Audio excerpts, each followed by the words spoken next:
Welcome back, Banter Bro marionettes. I will be the one pulling your strings, Timothy Marionettis Bennett, and another puppet podcast box show for all ages. Disclaimer is advised. Joining me tonight are my two dummies, and dummies they are, Tweedledee and Tweedledoo, and who gives a fuck? Not you. Okay.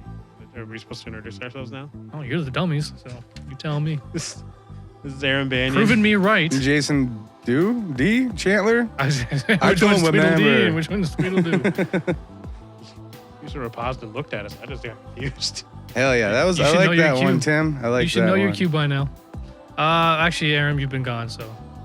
Yeah, out of practice. Out of practice. Right? Aram is back. Oh yeah, welcome back, Aram. Yeah, welcome back. Everyone's excited for you and your thoughts. Yep. We Killing the vote. we're happy he's here, and we're gonna get into that and a later time. So, tonight we are going to get into our Avengers. This is the fourth installment, right? Fifth installment. Fifth installment in the phase 1 of the Marvel Universe.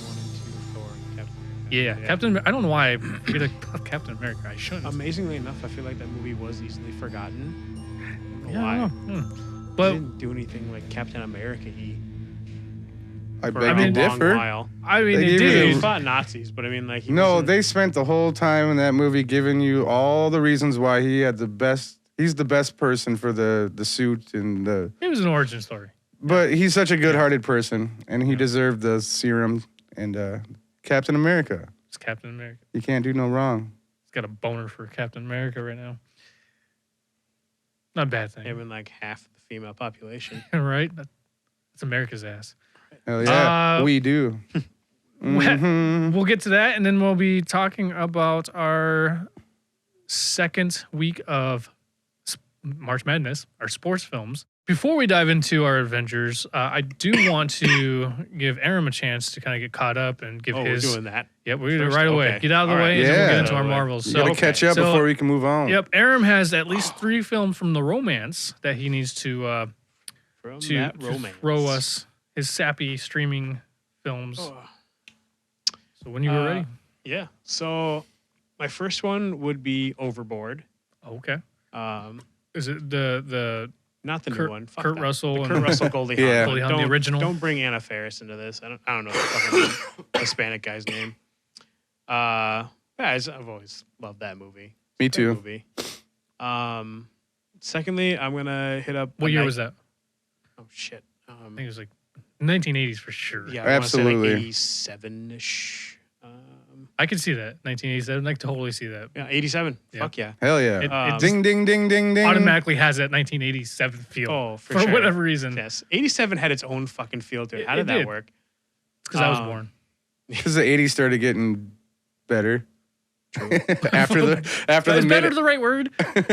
Well, that early They started 80s to was end. pretty That's- It shitty. started to end. That was the better There you part. go, yeah. It started to end. It was the downslope. People were like, that shit was weird. Let's start thinking 90s. right. So secondly, Sorry. There's going to be a lot of coughing. I picked up A Knight's Tale. Yep. Right on. Nice. Yep. Yeah, because I mean, that movie's fucking great. I think it's one of Heath Ledger's best. Yeah. I enjoyed I just recently watched it. And I fucking love it Killer still. movie. Yeah. It holds up. Great Great cast, soundtrack. great soundtrack. It always will yeah. hold up. Yeah, the whole story's good. The, but yeah, the great thing about that is it doesn't take itself so serious. Yeah. Oh, no, yeah, It's it's got plenty of humor in it. Yep. And even the serious moment towards the end was like superb. Dude. Like, it was like for perfect. sure. It wasn't overdone. It wasn't underdone. It was like Mhm. a right amount of tug. I think that, whatever. I was going to hate on that lady, the love interest. Shannon Yeah. Sossman. But I'm not I a fan of her. I don't think she's like the best actress. I was talking to somebody Yeah, about I talk can't over there. talk There you today. go. I was talking to somebody about her, and like she legit did like 3 big movies in a row, and then hmm just dropped. Yeah, 40 Days, 40 Nights, that and something else. Not the Rules of Engagement. She was in the Holiday. Oh, yeah. Yeah, but big movies. That is a big movie. She was not a big part. Right. She was a blip. Blink, and she was gone. hmm And Jack Black moved on to Kate Winslet. Moving to my third film, Secondhand Lions. Oh, yeah. Never heard of it. What? Oh, you should. That's a movie you gotta watch. I'll write it down. Says the guy who Says the guy with what? doesn't watch anything. I don't watch what? No, not you, him. He's Oh. making He's telling fun of the fact that you. I'm telling you, you gotta watch something.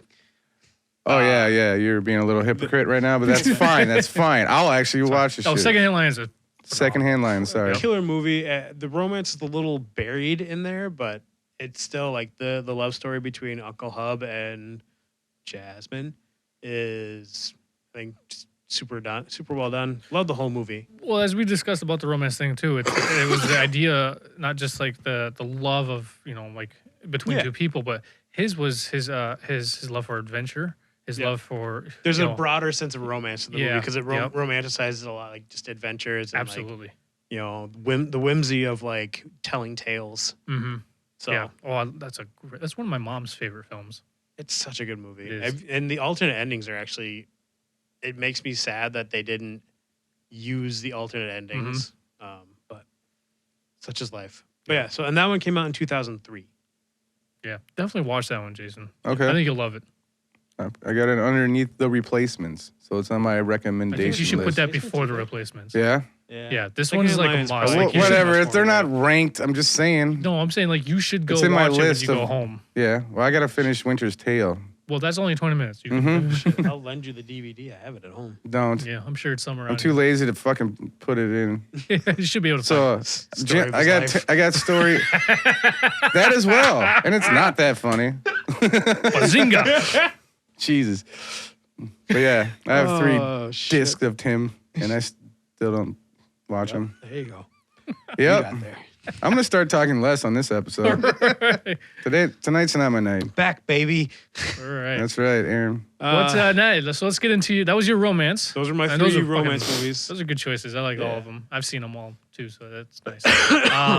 Now we're gonna get into your first week of March Madness, your sports films. Yeah, so Don't forget about the year.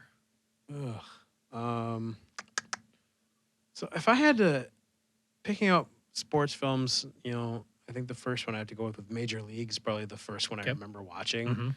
And that's with Tom Berenger and Charlie Sheen. And that came out in 1989. And I've seen, 1, 2, and 3. Mhm. And Oh, there's a third one? there's a third one with like Scott Bakula. And it's like called Back to the Minors. I think Corbin Burnson's the only guy that like really. Oh no, I take that back. The black guy came back. Not Wesley Omar? Snipes. Omar Not Epps. Omar. Or Epps. not? The Serrano, the tall one. Oh yeah. Yeah. What is? I Pedro don't know. Serrano. I don't know what his real name is, He's but the- he does like Allstate commercials. Yeah, he's the now. Allstate guy. Yep. I love it when he's sacrificing a chicken in the Sacrifice a locker live room. Oh, chicken. yeah. They give him a bucket of Kentucky Fried Chicken. Here you go. Yep.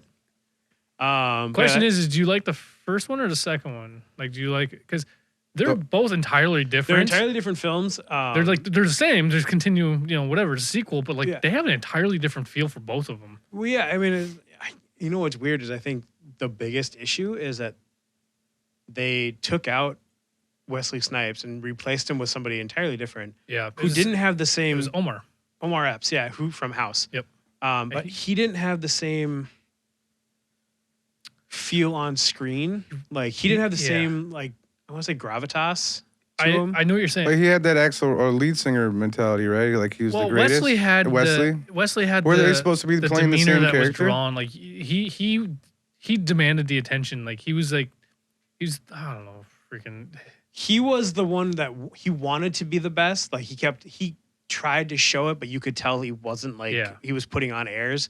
Omar Epps' version wasn't putting on airs. He genuinely believed he was the best, and like it came off cocky versus like. Gotcha. One of them was like he tried to be cocky, but he knew he wasn't. So it was like he had to really fight to be he was it. That was the vulnerable. Wesley Snipes. Yeah.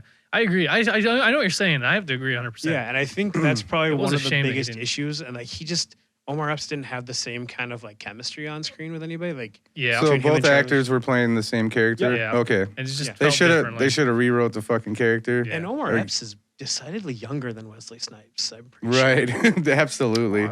I'm sure he's probably in his 40s now, but Well, yeah, but I mean, Wesley's like- got to be in his 50s, mid 50s. Yeah. And looking in his 60s. Either way, Wesley Snipes is superb. Yeah. Yeah, comparatively, yeah. Wesley Snipes was much better. Well, yeah, it was 89 for the first one. 89 was the first one. 94 was the second one. That's what I was thinking. Because I already always remember the second one more. And it's probably just because I saw it more. Yeah. But I enjoyed the. Yeah, Major I think Leagues. at that point it was just that was something else I was thinking about.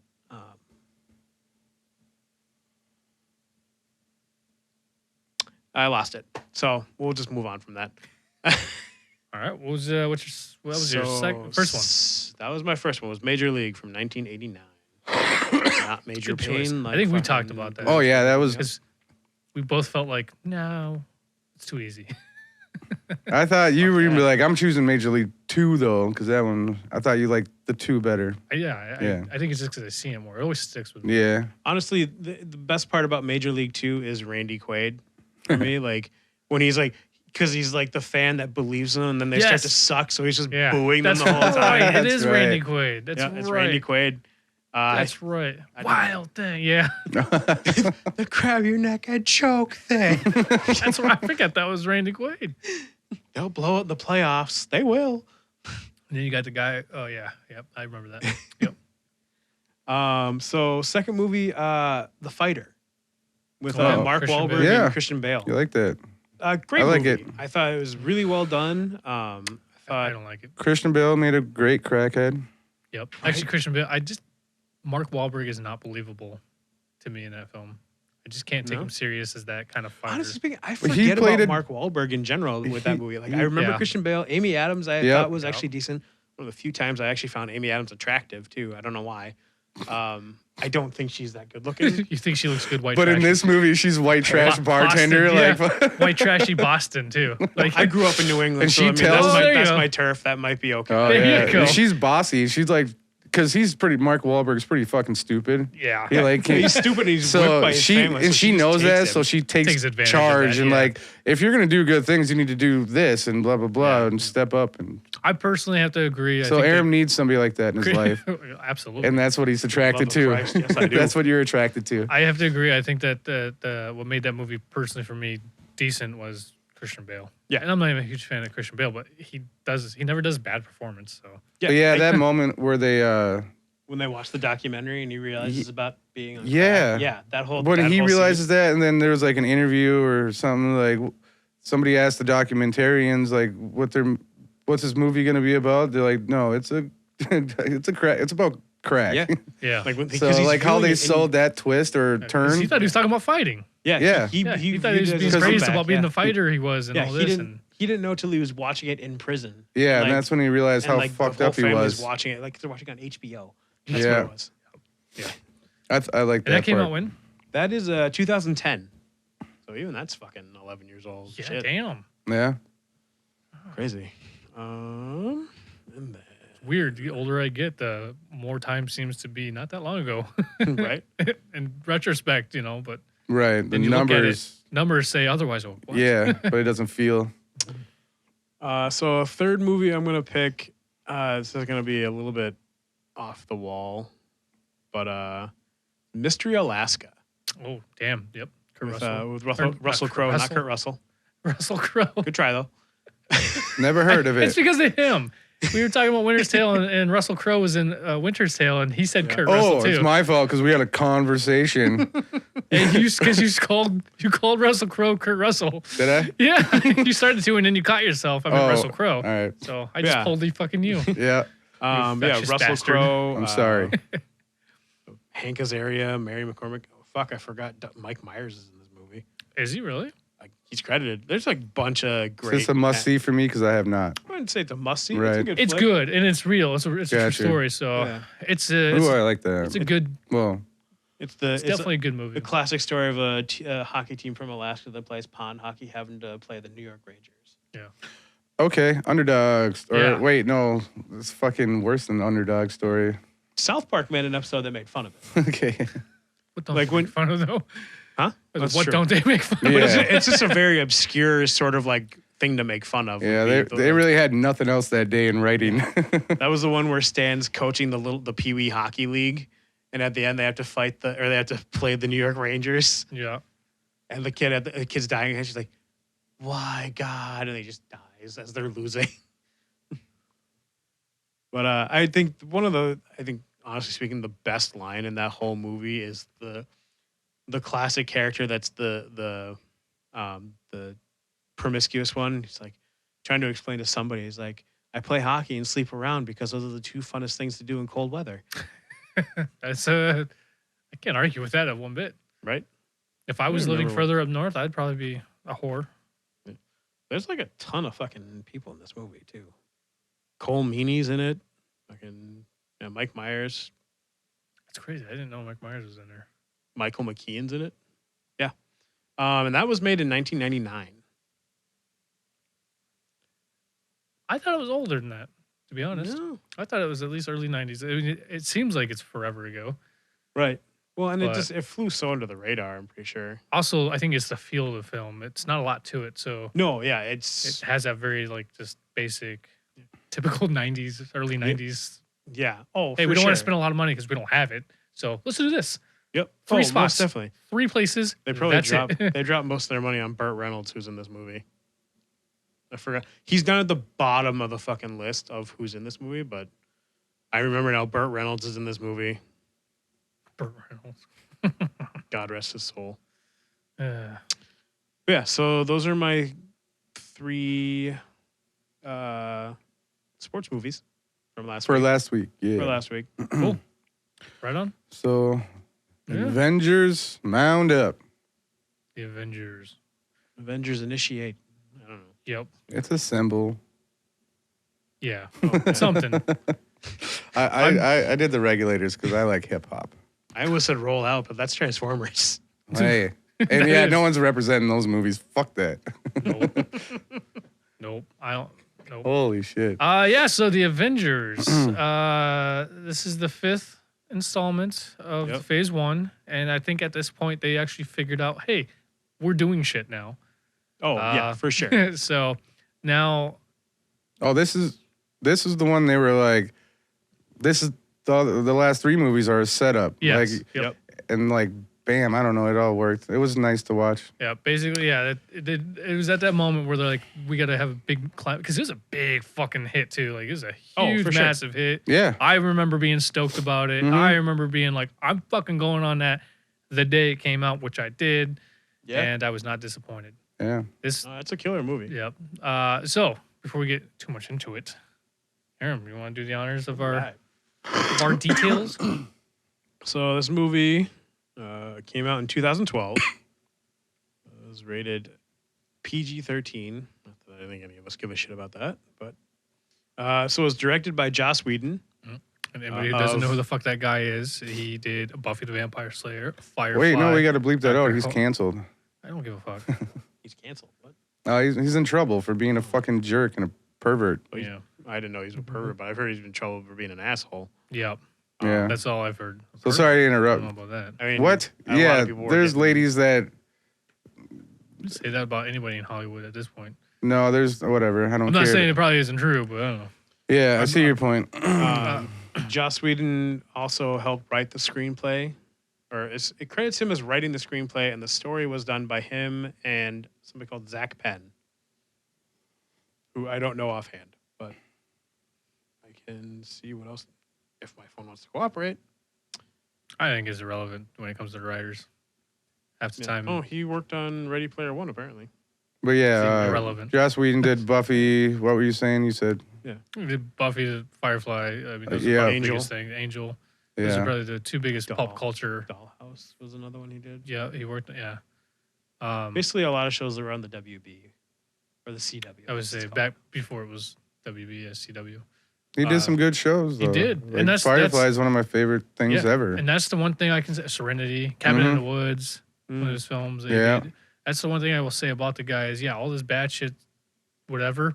Yeah. It breaks my heart to hear that he's a douchebag. Yeah. I believe it. But it just breaks my heart because he's done so many things I like and love. And he's a nerd wet dream. Like Dr. Horrible single. Like, oh my God. Yeah, everything up to Justice League. Yeah, basically. Yeah. I mean, the Justin League. No, that's what I guess I was trying to say. Fuck. Just nobody but Justins. So like a Rick and Morty episode. So for numbers, domestic box office, it made total $624 million. Internationally, it made another $892 million. So it made over $1 billion. Christ. Does it say what the budget was? Budget, I have it right here, actually. Production budget was $225 million. And opening weekend, it made $208 million. So it made almost its entire production budget in 2 days. Yeah, that's the It was biggest budget. expensive. Yeah, it was an expensive budget. Like You can fucking tell. Dude. That movie's big. Like, you know what I mean? Like, The scope And of you what feel they it did, too. yeah. oh, absolutely. Like everything about that film says that the money was put into it and it was done right. Mhm. Yeah. Like you can't discredit Joss on that one at all. Oh yeah, once they figured out that shit was gonna work, they're like, oh, let's just throw money in it till Right. it works even better. So yeah, worldwide it made $1.5 billion. Yeah, I know it was one of the highest grossing films of all time. It beat Avatar, and that was a hard thing to beat too. You know, people had such a hard on for that movie. Well, it's the 3 biggest films of all time, and 2 of them were James Cameron. Yeah. Do you remember like at one So- point when you can get a smartphone and they would like put Avatar on the thing so you would just watch it? No. No. Oh, I remember like my first smartphone was a Samsung, and I was like, they're like one of the big things, like, oh, you can watch Avatar the movie because it's already on your phone. You buy some cheap shit. I bought like the special Blu-ray edition on that shit because I wanted to see it Me sparkle. too. I didn't And, watch it in the first place, so I watched it once and never watched it again. Definitely watched it a couple times, but it's But they're yeah, making just Avatar too, I I care think. more about the look of that movie than the Yeah. movie itself. But back to the Avengers, which I do like the story. yeah. So Well, kind of. So we got some big hitters in there too. I mean, obviously we already have the originals that we have. So we have to go down the line. We had Iron Man, which is Robert Downey Jr. So we have Iron Man in here. It's established in all the films basically. Yeah. Then we have Scarlett Johansson as Black Widow. We have Chris Evans as Captain America. We have Chris Hemsworth as Thor. Samuel L. Jackson makes a prominent Yeah. appearance. Coulson, was it Phil something? Coulson? Yeah. Really? Did you watch the movie? Clark Gregg. Why is his name Phil? Clark Gregg. They had a His cool. name is Agent? Yeah. Yeah. Tony Stark was funny, and then they had a cool He- callback after he passed. He makes his more of a like true prominent character again because he Yeah. becomes Well, a they had catalyst. to because he was a catapult. Yeah, he's He the Catalyst. becomes a plot point. Yep. is what it Yes. is. Thank you. then you have a new introduction that we haven't seen yet. Ooh, Mark Ruffalo. Yes, the Hulk as Bruce Banner / the Hulk, and this is the first time we see him. And he probably gave the best performance in Yeah. this goddamn. Now that's what I wanted to say. What were you guys' thoughts On on Ruffalo? this? Yep, on this And for we this said, film. I don't know if you said especially for this Hawkeye time. and Loki, but those people Well, yeah, as well. Since you were Loki, naming off Hawkeye, everybody. yep, Loki, Hawkeye. Mhm. But you what know, were our they're in thoughts here. on what? So, what were your thoughts about this introduction of Bruce Banner and Hulk? I thought it was fine because I mean, like they even they referenced the Edward Norton film, but they just don't. They just you have to assume that Mark Ruffalo was that version. Yeah. So because all they just said, you've mentioned this before, but all they said was, "Oh yeah, last time I was in New York, I kind of they broke Harlem." Mm-hmm. Yeah. That was like the only reference that we get. Yeah. Well, I feel like that you get a little bit like when Tony's looking at the data file and you some see clips video, of like the yeah. actual Hulk. I think you get a little bit of it from there, but it's just Hulk. You don't get to see him in his human form. Yeah. So that they can And reference it was without, blurred. It was also from behind. Yeah, it's so- it's like choppy footage Yeah. of like from like a cell phone. yeah. But yeah, so I mean they reference it vaguely, but just enough to where like he's an established character. Yep. And it's kind of been our like weird, I don't know, conundrum about whether or not Right.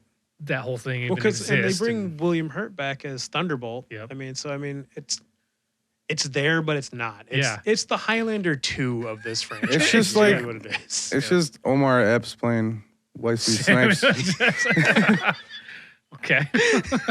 You know, it's just a new actor playing but vice versa. Yeah. There because you we go. like this Yes, one better. exactly. Yeah. Mark Ruffalo kills it.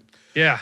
But yeah, I liked how, I don't know, the whole first half of the movie, it was fun for them watching a whole bunch of fucking egos not talk to each other and, you know. The tension between Captain America and Iron Man. There was a lot of one-on-one conversations between high-stake characters in this shit. Yeah. So that went pretty well, and it was fun. So that's what you liked about This whole movie? No. No. We're talking about the Hulk. Oh. No, the Hulk was the best part of the movie. Mark Ruffalo, I love him. I feel like my favorite bit, and it's not even like a Hulk moment, but it's Ruffalo, and like they're talking about when they're on the helicarrier and they're talking about the cell, and they're like, oh, it was meant for something else, and it's like, oh, it was meant for me, like to kill me, like but guess what? You can't do that. I already tried. Like it's that brief, really like vulnerable moment where he talks about the fact that he tried to kill himself, and that's probably one of my favorite bits that Mark Ruffalo does in this movie. Yeah, I get that because everybody stops and like, oh shit. Yeah, it's like it's a stop moment, like and you could hear a pin fall in that room. Yep. Yeah, and that's probably the one thing I think I like the most about the Bruce Banner, is we get Bruce Banner. We get to see Bruce Banner in like his element. We get to see the nerdy side of him and stuff like that. But we see that battle, and I thought he did a really excellent job at conveying, you know, like walking on eggshells kind of. Yeah, he mentality. always seems uncomfortable. And it's because as much as he thinks he has control, he knows he doesn't at the same time. That's why his performance is just top notch. Yep. Because he delivers that battle within. Yep. And that's where I think Mark Ruffalo is a perfect person, because he does that great awkwardness. That's a good point. Yeah. You know what I mean? He plays those parts really good. Yeah. Yeah. I mean, obviously, like the endings or the comedic bits with the Hulk at the end are great too. Punching Thor. Yeah, punching Thor, the bit between him and Loki, like even when he wakes Tony up after he falls out of the sky. I love how Loki, when he's locked up, he's all like, I'm going to use your strongest weapon against you. And it's the Hulk, you know, to get out. And then, like, I don't know, something about it. Loki knows how strong the Hulk is, to the point where he's pretty fucking scared of this dude or this creature. But then yet he still tries to like shout him down at the end. That's why I bring it up. Because a mindless beast is what he called him. Yeah, but the delivery, you can see like Loki's like, I know this isn't going to work, but this is all I can do because this guy's unstoppable, and it fucking, have you read obviously smashes him down. So in that scene, have you read the bit about the fact that they tied a rope to his foot? So when he gets yanked by the Hulk, that's them. Like they didn't tell him when they were going to pull him. So like, oh, he's nice. giving the dialogue, reaction. and they just yanked it. So it's a pure reaction from him. Like, hell yeah, pulled. That's probably the best way to do it. I think it was his idea too. That's probably why that scene fucking is so action packed. I don't know. It's fucking. It just hurts. It's a memorable scene. Yeah, there you go. It's well crafted. But it just seemed like Loki fucking knew the strength of the Hulk and was scared of it and was excited to use it and was defeated by it. Yeah. So in this film, like that's probably the only other one that we get introduced, right? As far as I can tell, other than the Agents of Shields and stuff like that. Like we see a lot of There's them. a branch off, but I mean, there's nothing really introduced and like, besides. Oh, there's the lady from How I Met Your Mother.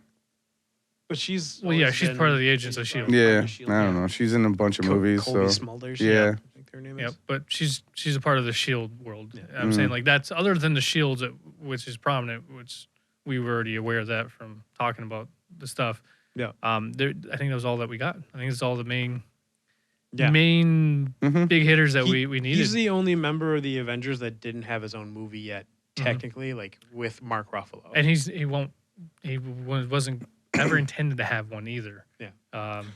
Because he keeps playing a prominent role in all of them. Didn't it have something to do with like the Hulk character? They could only play with it. I don't know. It had something to do with IP at the time. They didn't own the Hulk completely. Internet Protocol? Intellectual product. Yeah, property. Sorry. I was thinking of the wrong IP. Oh, I thought you were like making fun of me. Like, I don't know. No, I legit thought like it was like Internet Protocol. Internet Protocol. Intellectual property.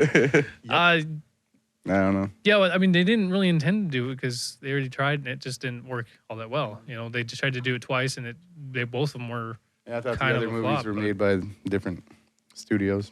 But I mean, that may have been a thing too. Maybe they didn't own. And that's why he's in like But now he Ragnarok as like a whatever. and that's what I'm I'll saying. look Like he into got more prominent where he's always in screen basically at this point. And I'm glad they didn't have a film. I'm glad they didn't make a film. We didn't need it. Yeah, we did not. It's beating a dead horse at this point. We didn't need it.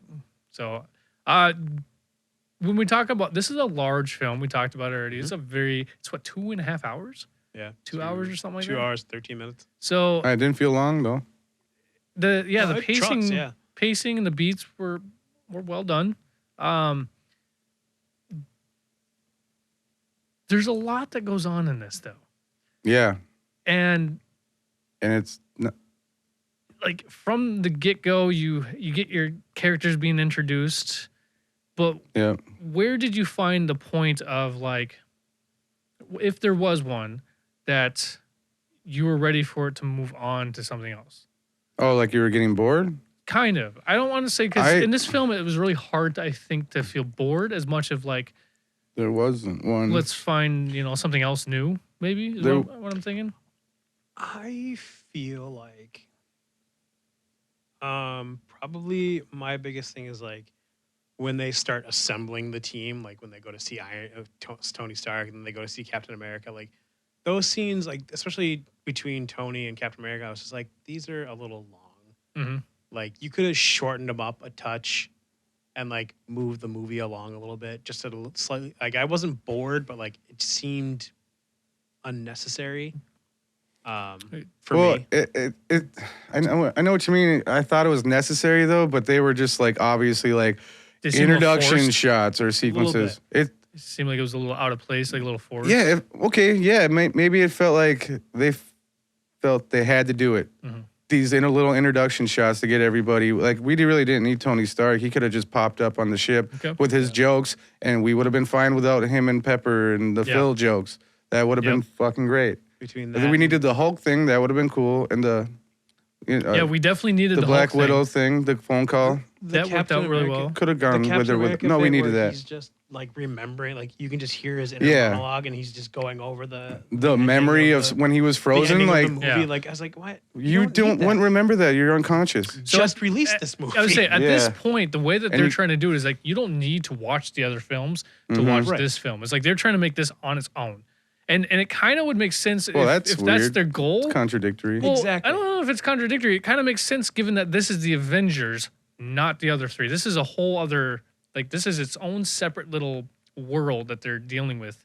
Because in each of the individual films, it's about that one person. And they may have people pop in and out, but it's about that one person. Well, that's just so you can care about these people, and then when they come together, you don't have to. But that's what I'm saying. I think that's how this film to me felt like is you don't need to know. If you already know about the characters, this is where they were trying to summarize. You can just watch this without watching Iron Man. So that's why they could have done without these introduction shots. And if they didn't have that, then you would have almost needed to watch all these other films. But that also, I mean, the argument there creates the idea that you're going to force people to have to watch your other movies to get that backstory. That would be my one argument for not having those spots. But that's part of the fun of these. This is like the first chain of films that share the world. When you were watching Iron Man, you're like, well, what are they going to do next? Now that we know it was successful when they came out with Iron Man 2, you're like, fuck yeah. Iron Man 2, I'm going to go see that shit. Even though we didn't like it as much. Okay. Yeah, it was okay. But we're like, well, what's next? Oh, we found Thor. Fuck yeah, I'm going to go watch that. That's kind of the excitement that we got with knowing that they're doing more of these things. Yeah. But I think that like I said, in the Avengers, they're trying to appeal to people that didn't go to the other movies. That didn't watch that or whatever. You know what I'm saying? Because that's where you get those interests. That's what I'm missing. I agree with you on the fact that, actually, both of you, I agree, and this is exactly what I was kind of looking for, is I agree that I didn't feel like we needed to see the introductions of like, Iron Man and Pepper Potts doing their I'll agree with Captain America as well. The tension that they tried to build with the Captain America and getting heated and like standing ground was just... To me, it came off petty. Yeah, you're basically changing the Captain America's persona and what he stood for to bring another guy who's up here down to his level. But it also, after I thought about it, is he doesn't like bullies. Yeah. And he basically is feeling like, Tony Stark is trying to be a bully with his intellect and Right. his hot shot mentality and I'm better than everybody kind of thing. Right. But he is. Yeah.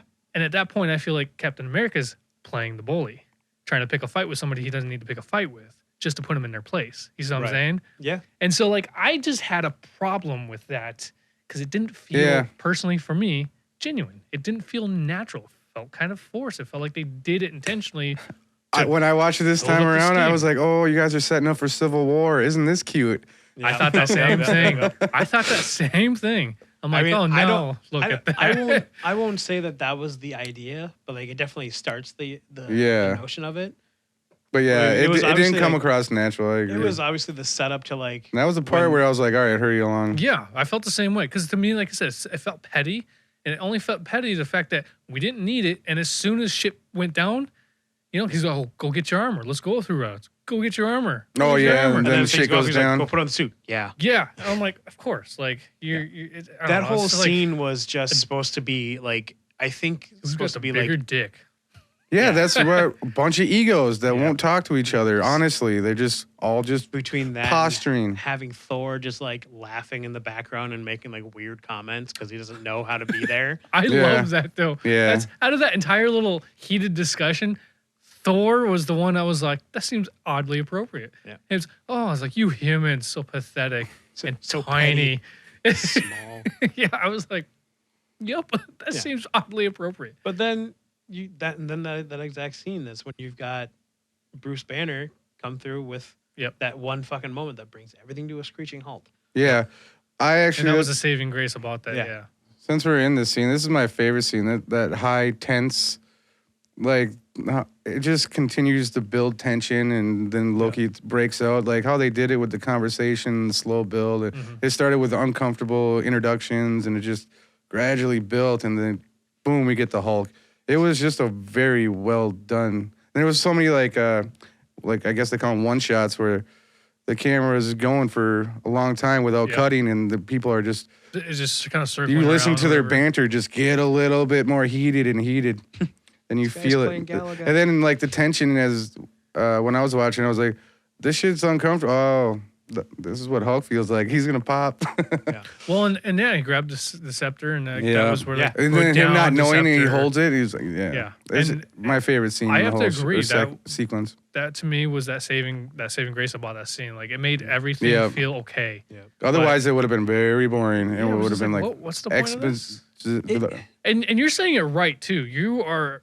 I think you nailed it right away. You're saying it's a bunch of egos. It's a bunch of big heads, and they all don't fit in the same room. Mm-hmm. Yep, they're all bouncing around It's like supposed to fucking- mean more when they put all that shit aside Which later. and, which like, is where the other movies come into play, because their origin stories, except for Captain America, are a bunch of fucking spoiled assholes with too much power and too young to be making the right choices. Like Thor being his problems, Tony Stark and his blah blah blah. Yep. Arrogance. Yep. Yeah. And then so far, Captain because obviously America, we only got 3. I'm going to do the right thing. And Yeah. only I know what that is. Yeah. It worked, but But it needed what? it definitely it only worked because of what happened after, like what we were Right. just saying. That's the only Yeah. time. Because if you didn't have it, it would have just been weird and like, what was the point of that? Mhm. And we got it, but But I I definitely don't know. I definitely agree with you about the Captain America Iron Man thing. Like them Yeah. just fucking measuring Yeah, dicks. it's just for, measuring like, dicks. 30 seconds to a minute.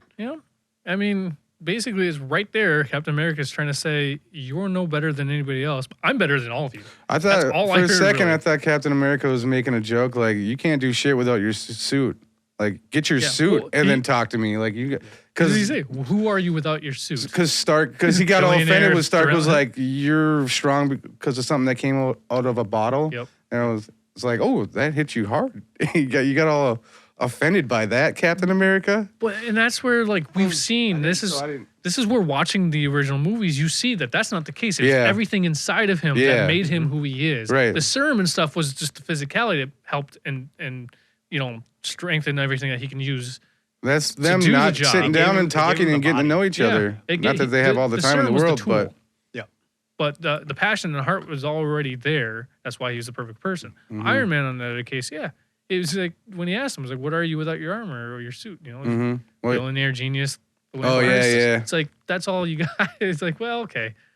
Once again, it's two different worlds. I thought it was just goofy. Like now thinking about it, because you have that interaction, the attack on the helicarrier, and then Coulson dies, and then you have the next conversation between Stark and Captain America. And, you know, he's like, is this the first time you've lost somebody? Or, like, you know, talking about, the difference between being heroes and whatnot. This is the first time you've lost a soldier. Like, we're not soldiers. Yeah. Yep. And I thought the Coulson death reaction to it, I understood why they plot point, and they used that so they all come together. But it was awkward. It lingered on a little bit too much. I had a problem. Hearing it in their comms? Yeah. I mean, I get that. It just... they held on to it a little bit too much to make the ending mean something a little bit more, and it wasn't right. Here's the thing: is it wasn't even Coulson; it was Nick Fury that took advantage of the agent's death to with push. the cards. Well, he even told him he's like, push, it wasn't ever going to work unless they had something. Yeah. So like, I like that part is great. Yeah, I like that because of how honest everything was. Right? Yeah, he died, and then he saw an advantage to get everybody to fucking fall into place. Mm-hmm. Yeah, that whole comms like scene, like hearing it over the comms. Yeah, they could have taken that out and just gone right to the table when he's like, right, you know, I blah blah blah. I guess he never got you to sign these, and then like throws the cards with the like on the table. I think you could have just skipped that minute and a half. Yeah, just show like on the comms. Colby Smulders being sad because she obviously worked with him forever. Nick Fury, but they just went through everybody like. Then they just drew it out. It was just a little awkward for me. So I was just curious if I have no emotion whatsoever or if it worked. I understand what you're saying. And honestly, I don't think it worked for me either. Yeah. Well, because they showed Black Widow, who you've never seen her exactly really interact with. Well, she's S.H.I.E.L.D., so I was like, I thought the same thing. So I was like, I guess is she S.H.I.E.L.D.? Yeah. Because their phone call in the beginning, it seemed like they've talked. So I had to assume implied. they have. Yeah, it was just implied because. So I went there too. too. Same with Clint. It was you never see Natasha and Clint conversate, but you instantly get the sense that they're besties. Oh, yeah. You know what I mean? A lot of history. Side note, watching this movie today made me realize how useless Hawkeye is as a superhero. Because like, bro had like, I looked at his quiver. He had maybe 24 arrows. Mm-hmm. He's got trick arrows. No way though. he did. He's got trick arrows. He's got trick arrows. He has 24 of them. No. The he's shafts only got himself, 24. Yeah, that's what I mean. He's got 24 arrows. Yeah, he also Heads reused he's a couple. got plenty of. He also reused a couple. How? He was firing them across the city. He took one right out of a body. He took the last one. He took the last one. But you got to remember, the trick arrows right is what helps with his thing. Is like he had explosions that killed like 3 people. Is he catching shafts people. back? That's what I mean. Like he's only got that many shafts in his quiver. Yeah. He's gonna run out. He killed way too many guys. I mean, the trick arrows. Are you talking about the end of the movie or the ship battle? I'm talking about the battle at the end. At the end, okay. I'm just watching him, like I started like keeping track. Like I didn't count, but I was like, "There's no way." But that's the he same. didn't run out. It's like the saying is like, "Oh well, they have a 9mm gun, but they shot a 30 bazillion bullets without reloading." This is like it's where you have to suspend your belief from it because also, no way Natasha had that many clips in her guns for her guns on that suit. No. Yeah, you're watching comic book movies all wrong, Aram. When I saw Hawkeye on the roof, I was like, "Ooh, that's when Haley Steinfeld saw." Yeah, I just too. So we had talked about this like on our own personal note, but now that we rewatched it, I said the same thing. Like, this is his version of what she saw. That's exactly what I was like, too. that was a fun moment for me in this movie to add that future connection to it. I was like, sweet. Same here. Sweet. Same here. Yep. That's how I felt too. As soon as that happened, I'm like, this is it. This is the part. Fuck yeah. For sure. Yep. Yeah, I mean, I see what you're saying, but yeah, I don't look at that. I just really focused in on Hawkeye today. I'm just like, God, he's fucking worthless. So, how did the whole point about this film is what? What was the whole big purpose of this film? I mean, other than them getting together. That's not what I'm talking about. We already know that. Bigger enemy. It introduces Thanos. Oh. Yeah, it introduces. But what was the whole conflict of this movie? Why is this movie happening? The enemy's bigger than Earth, or wait, how would you say it? Loki gets free, and then There's more than just Earth problems. Well, Loki's got the scepter. He's using the Tesseract to bring the Thanos' army in. So basically, Thanos promised Loki power, which is all Loki ever wants. Yep. And yeah, so he keeps bringing up, I was king. You weren't king of anything. Yeah. You were never a king. You were a prince. At least legally, he wasn't a king of anything. Yeah. He didn't go through. He didn't go through the paperwork. Right. Nobody crowned him. Nope. Anyway. What do you think, Tim? You tell us. What do you think I'm asking you guys? We're gonna start a conversation. You're trying to pretend like you don't know. Well, he's going in the right direction. There's a lot of conflicts. There's a lot of things that make this film worth it. Well, there's the overarching reach for power. Like between Loki, you find out that Shield is going to use the Tesseract to create an arsenal. Like it's all about the people in the shadows wanting more power or wanting to be more powerful than other people for whatever reason. All right. I think that's the overarching scope of the movie. Or not scope, I should say, but there's an overarching theme. Yeah. With shadow organizations. Yeah, I mean, I can't deny that. That's definitely there. Even when you want to break it down to even the heroes themselves, it's still about control in some shape. You know what I mean? Like Tony's trying to be the leader and Tony trying to actually oh yeah, them having the toughest of times trying to fucking work as a team and it was because they're all trying to well, they're all egos. You see it between it's all about egos. Between Nick Fury and the whatever the council is. Whatever the it fucking looked like council the shadow UN. Right. When the arguments between them and they want to know where the Tesseract is at the end, where's you just let them go without any monitoring, they're dangerous. You've got to it's all about I like his response to that too. He's like, I didn't let them go. I wasn't able to say no to the powerful God. Right, that's what I mean. They learn there's Thor, there's a fucking portal with the fucking aliens coming through. Now, that's what Nick says at the end. He's like, they're like, oh, they're dangerous. He's like, I know that, and now the world knows that. Yeah. And now that's where you get. He said as soon as Thor came in, when the Thor movie came in, he's like, we had to protect ourselves because of him. Yeah. He's like, what? I didn't do anything. He's like, but now we know that there are other things out there. Yeah, you're not the only one. We can't fight. We're not prepared for. So and that's where. That's what. Yeah. That's where you're saying is kind of having the upper hand, trying to be the one that's on top. Yep. And at this point, even the Avengers, even though they're doing it for a greater good, they're the Avengers of Earth. Yeah. Which means that they're supposed to be on top. Even in that little headlines the Avengers, the heroes need to be taking responsibility for their actions. This was their fight. Yeah. And I was like, well, no, you're just trying to. They just saved this planet, and you're gonna pawn it off on them and because I'm they're the put ones that that out there because I noticed that too in the end. It was those are all people that weren't in New York because they were clean. Right. And then you see what's her face from Critical Ashley Johnson, Role, still covered in dirt, saying you mean you think that's their fault? They saved my life. I just want to say thank you. Yep. And that tends to be I feel like that tends to be the reaction a lot of these sort of movies have is people that aren't involved in it somehow want to throw blame somewhere else because they don't. That's normal social media shit. This was even before the social media became a real big thing, but absolutely. Because now that's what people do. Yeah. Yep. And I get it. It's quite the catastrophe. They fucked that place. It was New York. All those big creatures, like that one at the end that just drops out of the sky. Oh and my crushes God. a building. Yeah. So I mean, I don't know. But overall, that's where this plays into the comic book scenario so well. Because every comic book, their enemies, their battles, and it's always about power. Yeah. It's always about being the ruler of the world and stuff. And it's a bid for power. The reasoning is just different. Yeah. It depends on what villain you're talking to. Yep. Whether it's personal or overall just entitlement, whatever it is. Yep. And because Loki thinks he's entitled. Yep. And even though we don't understand Thanos because he hasn't said a fucking thing. Yeah.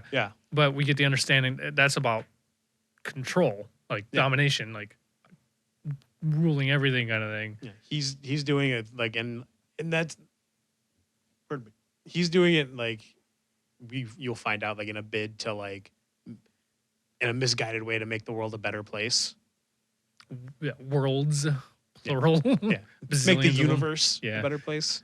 So do we have any of these characters though in this entire film? This just roller coaster ride of everything. Mhm.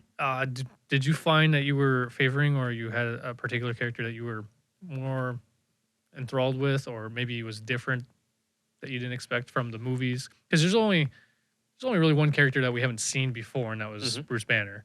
And I think we've already established that he was impressive. We liked. Yep. Yeah, he's Hulk my in this. favorite, but as somebody that was better than their own movie in this movie, what do you mean? Is there a change? Is there one that you found that you liked following?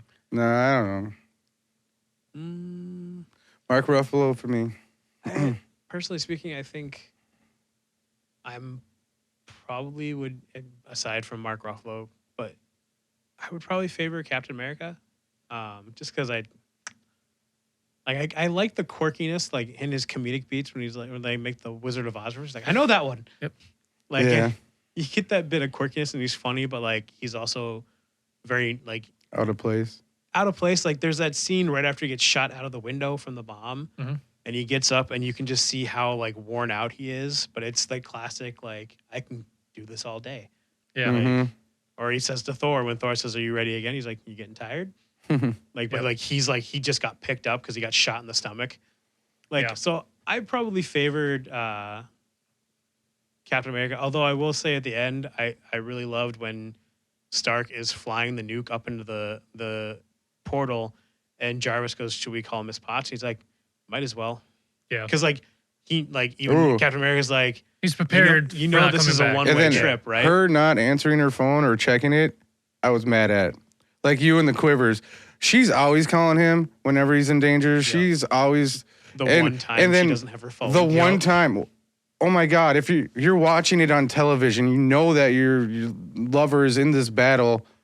Why aren't you like holding your Well, phone? Not to mention, like everybody's aware that what he's carrying is a fucking nuke. Yeah. That it will Who knows if destroy this they- entire thing, and he's carrying this and I pushing don't know it, if guiding she it would have saw out that into on the space. news. That part they might not have seen, maybe, but yeah. I don't know if they were showing that on the news. But to say like, yeah, But she should have know had what her you're saying. phone in her hand instead of like over here staring at that like, oh my God, what's gonna happen? Well, She had all the answers right there. According She, to Aram, why the she's fuck used does it anybody have before. a cell phone? Because what? Because of the technology that fucking Tony Stark has. Why does she have Oh. a cell phone? he A could have Palm just, Pilot. he really And- could have Oh, yeah, hacked the it was like a- communications on the It jet. was like a Nokia. like, know what, hey, yeah. Pepper. True. Yeah. So, So they did that for like an emotional beat, and I didn't buy it. It was bullshit. Although that's how you knew Stark wasn't gonna die, yeah. because they wouldn't have this movie. Despite how much I love it, I would say that like there's no way, it's too formulaic for them to kill him off Yeah. and not have him have his goodbye But yeah. to Pepper. Yeah. I did like that moment, but I was gonna save it for Iron Man 3 because that moment sparks that whole movie. So Yeah. So, I don't even remember what the fuck we were. oh yeah, I just liked Mark Ruffalo. Everybody the else, Hulk and- the whole it was. I understand. What was the reasoning? Like, what was the primary reasoning? Is it just because? Yeah, his performance. He was believable. His like battle within, all his he just was never bad in this movie. Even that cheesy shit like I'm always angry and then he transforms. I thought that was smooth as fuck. And then he just cheesy as fuck. yeah, but yeah. only Mark Ruffalo. It's the Like secret. he's just such a always angry. nerdy fucking. The security guard when he's talking to him at the end, he's like, "You want alien? No. Well, son, you've got a condition." Yeah. I Yeah. think Harry Dean Morgan or something like that. I think his name is. I don't remember then- the actor's name. Then him and Scarlett Johansson, their body language, like getting to like each other, not like in that way, but like respecting each other all silently. I was like, nice. There was like 3 or 4 of those moments, and I've seen worse. yeah, Sorry. I bought it. I think that's one of the things that we'll admit that Natasha Romanoff is supposed to be a fucking badass, and we know she's an assassin. We know she's skilled. We know she's Unstoppable. tough nails. Yep. Mm-hmm. And you see her afraid when Oh yeah. when Banner gets. You could see the hesitation. You could see that he's starting to transform. This is the first time that we get to see him transform too. Mm-hmm. And when that happens, and then it's like over with, Yeah. like she's just quivering, shaking, like just traumatized by him being this giant monster. Probably the first thing she's met that can't be stopped. Well, and that's where I was kind of like, it's justified. It's absolutely reasonable. Yeah, I even, like that they threw that in there because me too. Because showing the strength of the Hulk, Loki being scared of it, and Loki's pretty fucking tough, a lot tougher than her. But yeah, she's a badass. She's never had to worry about anything when it comes to fighting. Only one who was not afraid of the Hulk was Thor. Thor, yeah. Yep. But this is why Thor, like I said, because he didn't know any better. No, because he was that he's strong. Fucking Thor. And that's why the Hulk can punch, just give him a friendly punch and fly and just know he's fine. Like, I'm quite biased because I love my Norse mythology so much, and I love. I mean, Thor is he is a powerful being, and they do a good job at in this movie particularly showing that, and that's why I liked Thor is my character I was following the most, and it's because they finally kind of showed a lot of who he is compared to everybody else. We didn't get to see a lot of that in his own movie because it was about him being, stripped of his abilities and being a fucking human. Jerk or a child. And I did like him being. In this case, he's dealing with the world, like the Earth world and realm, and we get to see like this motherfucker's fighting the Hulk, and he'll do it all day. Yeah, and nothing was breaking up. Like you could see, like Thor wasn't getting tired or distraught or. Like he was continuously like, I'm ready for this. Let's do this. Yeah. And something else had to happen for it to separate.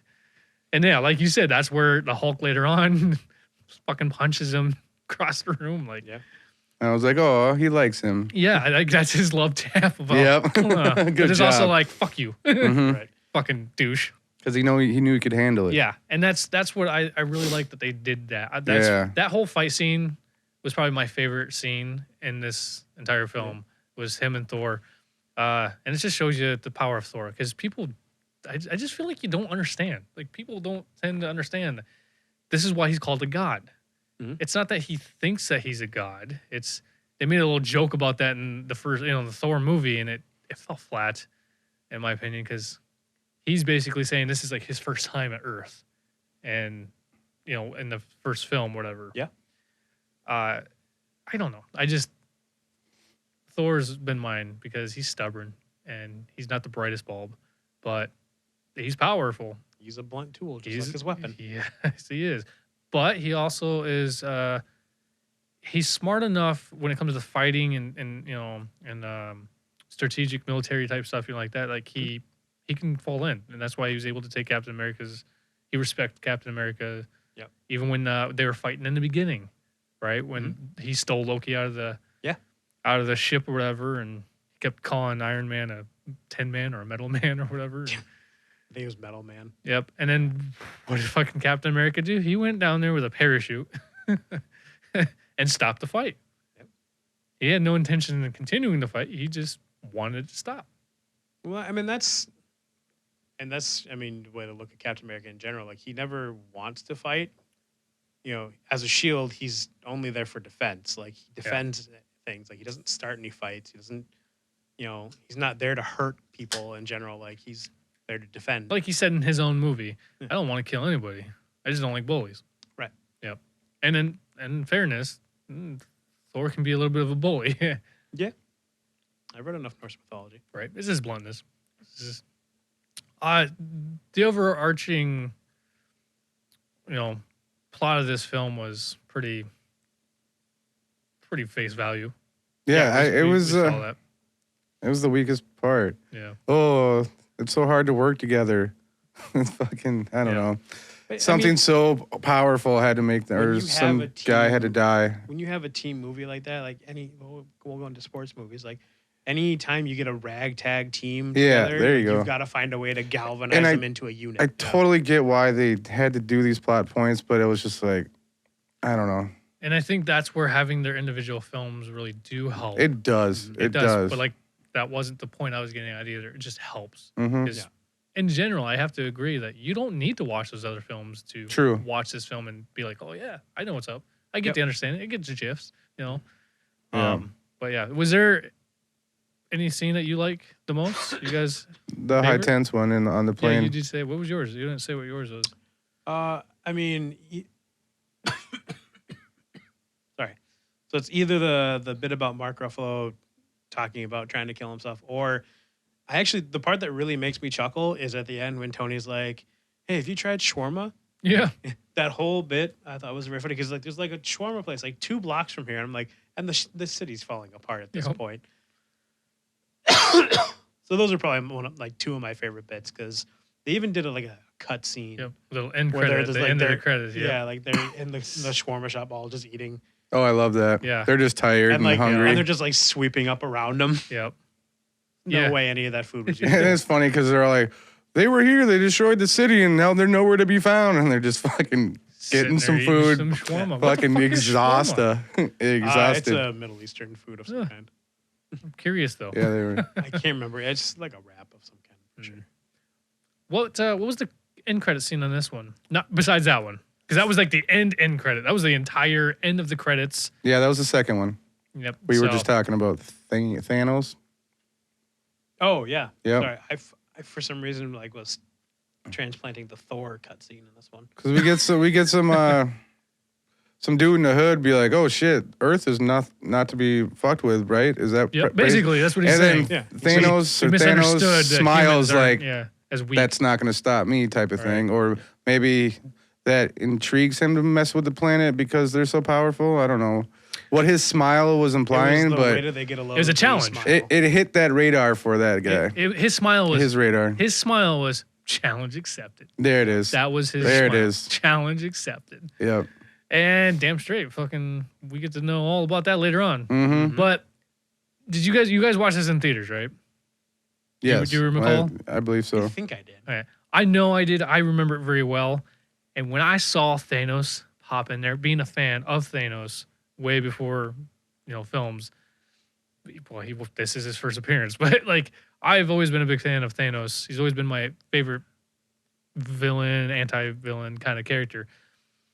I saw him and I remember kind of giddy. I was a seal for a little bit. Like I got so hyped because I never thought that was going to be a thing ever. And so I still watching this again because it's been a long, long time. Rewatching this, I felt the same way, even though I know what the fuck happens. It was just that perfect introduction. Not a single word, just side face with a big smile. You're like, oh shit. Am I wrong? Is this the only time we see him wearing his helmet? No, he wears his helmet and like later on in the end game and stuff, he takes it off a couple times. Okay. But I don't know, I was watching those, so I don't know. yeah, we'll talk about that later. I was curious. All right. Well, you guys have anything else to say about this?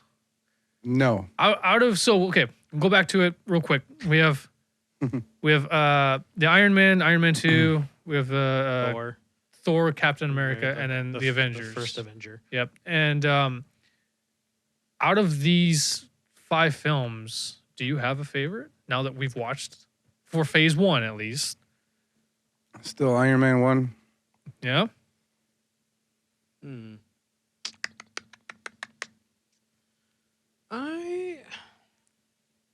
Being that I'm not a huge Iron Man guy, probably would lean more towards the Avengers, actually.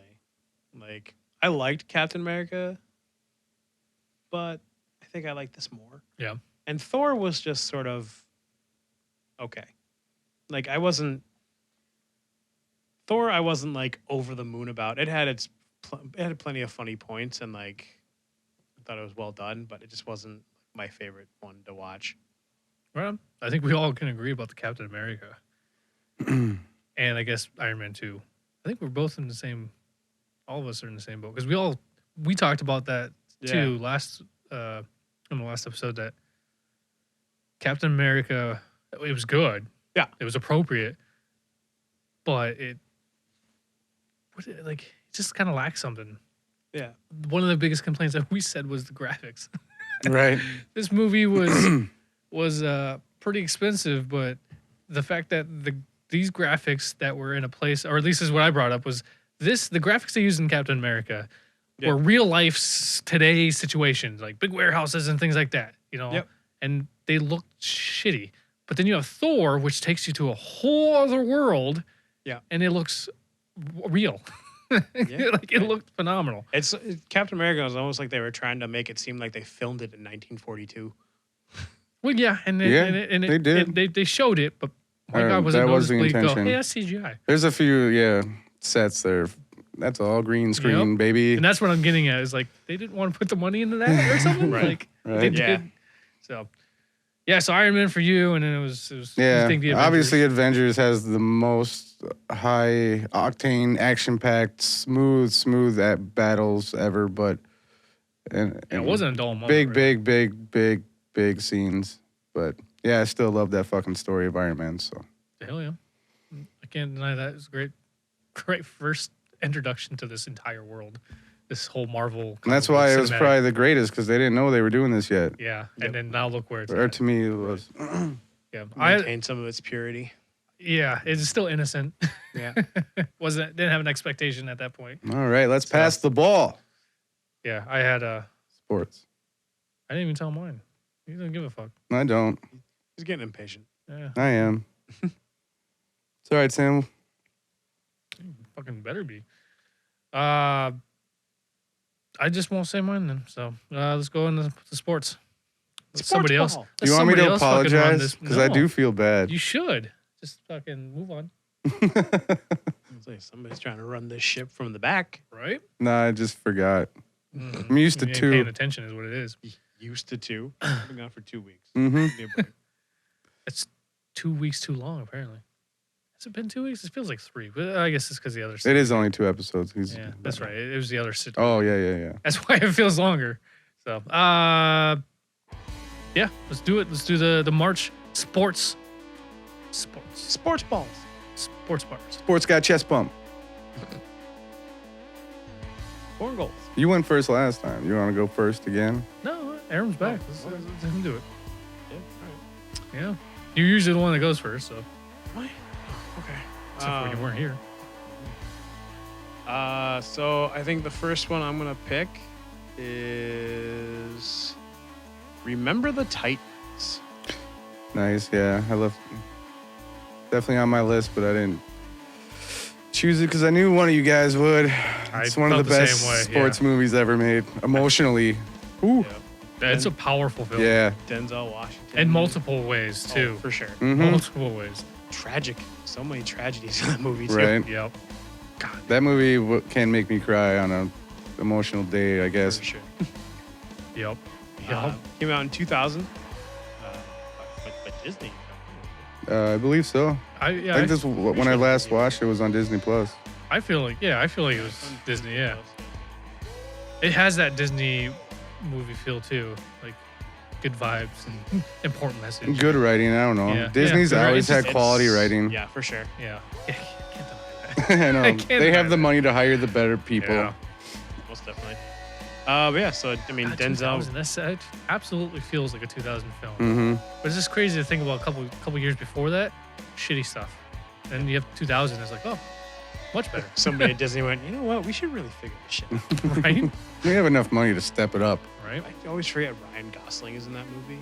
Oh yeah. Ryan Gosling is like oddly like a forgettable character for me.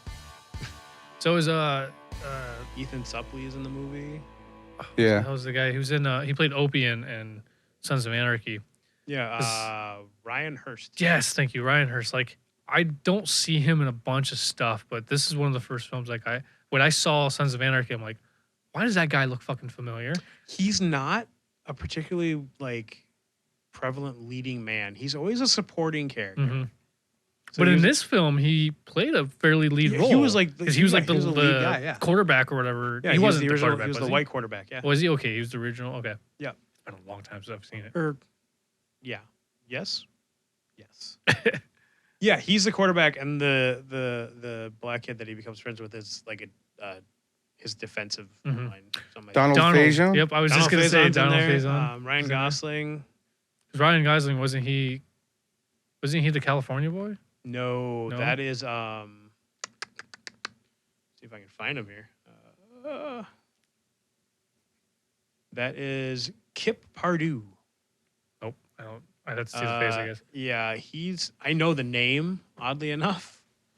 Yeah, he was in he was in The Rules of Attraction with Shannon Sossaman, which we were talking about earlier. But he was in like Hostel and stuff like that. But yeah, so that's my first one. Hold on. I think my next one, going with off the wall sort of Disney movies, Cool Runnings. Yeah. I'm not gonna lie. I was thinking about that today at work. I was trying to kind of guess what you were gonna say. And Cool Runnings was one of those. I was like, I bet you he's gonna have Cool Runnings in there. Yeah, because I fucking love John Candy. Yeah. And the movie's great. Everybody in that movie does a great job. Yep. Can't I complain agree. about anybody's acting in that movie. Dougie Doug. Yeah. Uh, Doug, yep. fuck is the other guy's name? That came out in 1993. No, 93. Yeah. 1993. Yeah, so John Candy, Dougie Doug, and Leon Robinson was the lead guy. The lead Jamaican bobsled guy. Derice. Mm. Yeah, he's in Temptations, I believe. Yep. Malik Yoba, who was in.